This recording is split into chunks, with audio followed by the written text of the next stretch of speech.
আসসালামু আলাইকুম প্রিয় দর্শক, এই সরকারের একজন উপদেষ্টা, গুরুত্বপূর্ণ উপদেষ্টা, যদিও ওনার কোনো পোর্টফোলিও নাই, মানে উনি কোন মন্ত্রণালয়ের উপদেষ্টা সেটা ক্লিয়ার না, তবে উনি গুরুত্বপূর্ণ এটা ওনার বডি ল্যাঙ্গুয়েজে বোঝা যায়, ওনার কথাবার্তায় টের পাওয়া যায় এবং অন্যদের কথাবার্তাতেও কিছুটা বোঝা যায়। মানে ওনার কোনো পোর্টফোলিও নাই, এই জন্য যে ওই আগে একটা কথা বলা হতো না, যে দপ্তরবিহীন মন্ত্রীকে অনেকে হাস্যরস করে বলতেন যে উজিরে খামাখা। তো আমার মনে হয় মাহফুজ আলমকে উজিরে খামাখা মনে হয় বলা যাবে না, কারণ ওনাকে হয়তো গুরুত্ব বাড়িয়ে দেওয়ার জন্যই হয়তো ওনার কোনো পোর্টফোলিও দেওয়া হয় নাই, অথবা এমন একটা ধারণা দেওয়া হয়েছে যে উনি এতই গুরুত্বপূর্ণ ব্যক্তি, একটা পোর্টফোলিও দিয়ে ওনার গুরুত্বটা কমানোর চেষ্টা করা হয় নাই। হতে পারে কিন্তু, কারণ আমরা দেখেছি যে ভারতের দিল্লিতে যিনি মুখ্যমন্ত্রী ছিলেন অরবিন্দ কেজরিওয়াল, ওনার কোনো পোর্টফোলিও ছিল না, উনি মুখ্যমন্ত্রী কিন্তু কোনো পোর্টফোলিও নেননি উনি। তো এটা এরকমও হতে পারে, এত গুরুত্ব সব মন্ত্রণালয় দেখভাল করবেন, এই জন্য হয়তো ওনাকে কোনো পোর্টফোলিও দেওয়া হয়নি, উনি উজিরে খামাখা হয়তো নন। কিন্তু উনি এমন একটা মন্তব্য করেছেন, এই মন্তব্য শোনার পর আমার কাছে ওনাকে খামাখা মনে না হলেও ওনাকে যে একটা গণ্ডগোল সৃষ্টিকারী ব্যক্তি মনে হচ্ছে, এতে আমার কোনো দ্বিধা নাই। আপনারা শুনুন উনি কী বলেছেন। উনি বলেছেন যে যারা বাংলাদেশপন্থী তাদের মধ্যে নির্বাচন হবে, বাংলাদেশ বিরোধী আওয়ামী লীগ ফ্যাসিবাদীদের কোনোভাবেই নির্বাচনে অংশগ্রহণ করতে দেওয়া হবে না। সোজা কথা ওনার, যে আওয়ামী লীগকে উনি নির্বাচন করতে দেবেন না। আমার প্রথম প্রশ্ন, ভাই আওয়ামী লীগকে নির্বাচন করতে না দেওয়ার ব্যাপারে আপনি কে? জনাব মাহফুজ আলম, আপনি কে? আপনি কি সরকার নাকি সরকারের একটা অংশ? আপনি কি সরকারের প্রধান ব্যক্তি? আপনাদের সরকারের যিনি প্রধান ব্যক্তি ডক্টর ইউনূস, উনিও তো কখনো বলেননি যে উনি আওয়ামী লীগকে নির্বাচন করতে দেবেন না। তাহলে আপনি কি করে দেবেন না? আওয়ামী লীগকে কি আপনারা নিষিদ্ধ করতে পেরেছেন? করেছেন? যে দল নিষিদ্ধ নয় সে দলকে আপনি নির্বাচন করতে দেবেন না, এটা কি আপনার দম্ভের ব্যাপার না? এটা আপনাকে দাম্ভিক ধরনের উক্তি করলেন না? এই দম্ভের উৎস কি? এই দম্ভ আপনি কীভাবে প্রয়োগ করবেন? এবং এই যে দাম্ভিকতা, এই যে স্বৈরাচারী আচরণ, এই আচরণ আপনাকে করার অধিকারটা কে দিল? আরেকটা কথা আপনি বলেছেন, সেটা হলো বাংলাদেশপন্থী যারা আছে তাদের মধ্যে নির্বাচন হবে। তার মানে আপনি ধরেই নিয়েছেন, বলেই দিয়েছেন যে আওয়ামী লীগ বাংলাদেশপন্থী নয়। আপনি কীভাবে প্রমাণ করবেন? আপনার এই কথা জনগণ মানবে কেন? জনগণ কেন বলবে যে আওয়ামী লীগ বাংলাদেশপন্থী নয়? আপনি আওয়ামী লীগকে একটা মন্দ রাজনৈতিক দল বলতে পারেন, আপনি আওয়ামী লীগের সর্বশেষ যারা নাকি নেতৃত্বে ছিল তাদেরকে স্বৈরাচারী বলতে পারেন, তাদের বিরুদ্ধে অভিযোগ তুলতে পারেন, সব পারেন আপনি, আমার কোনো আপত্তি নাই।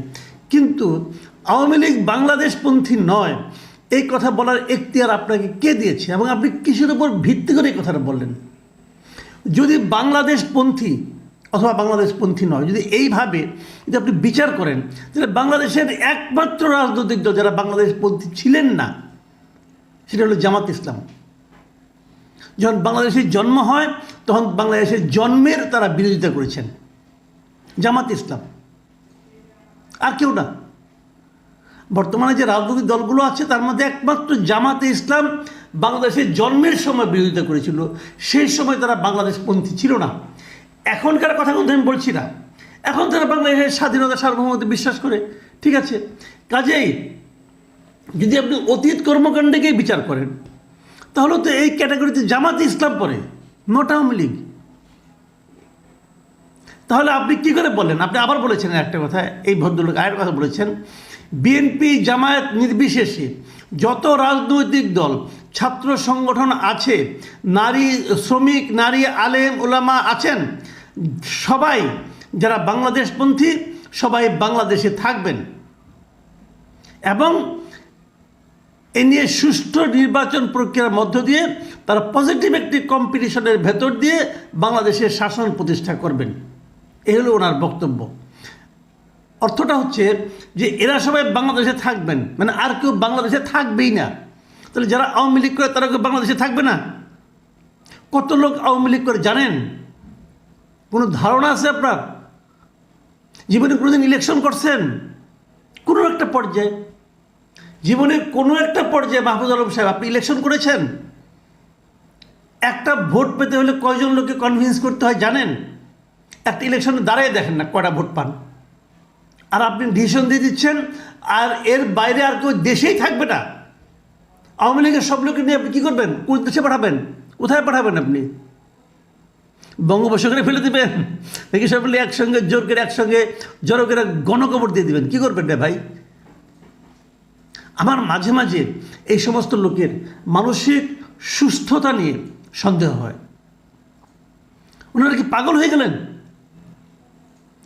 মানে ওনাদের যিনি নেতা, ওনাদের এই উপদেষ্টা পরিষদের যিনি প্রধান ডক্টর ইউনূস, এই গত নভেম্বরের কথা বলছি, ভারতীয় সংবাদ মাধ্যম দ্য হিন্দুকে দেওয়া সাক্ষাৎকারে বলেছিলেন যে আগামী নির্বাচনে দল হিসেবে আওয়ামী লীগ অংশ নিতে পারবে।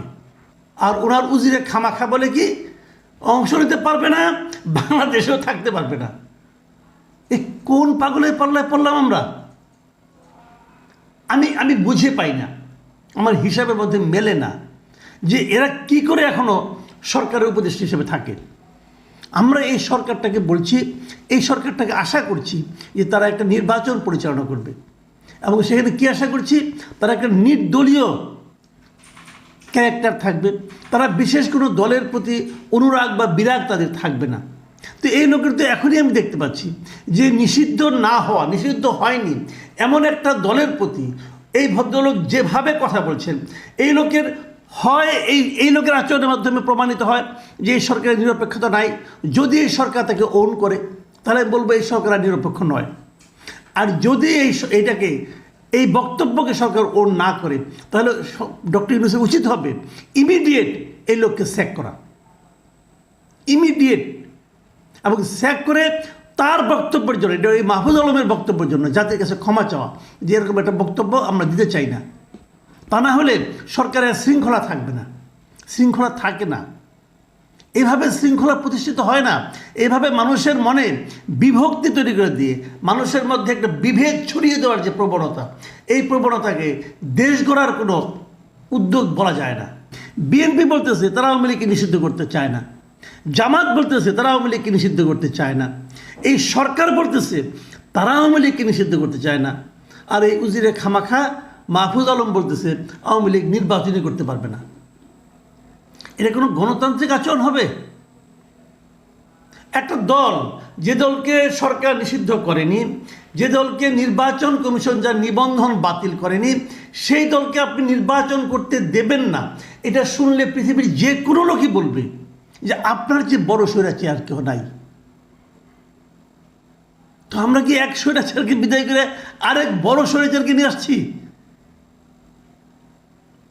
প্রিয় দর্শক, আমরা এই ধরনের ছেলে মানুষের কথা যারা বলে তাদের ব্যাপারে এই সরকারকে এবং এই জাতিকে সতর্ক হওয়ার জন্য আহ্বান জানাচ্ছি। এখন এ পর্যন্তই। আল্লাহ হাফেজ।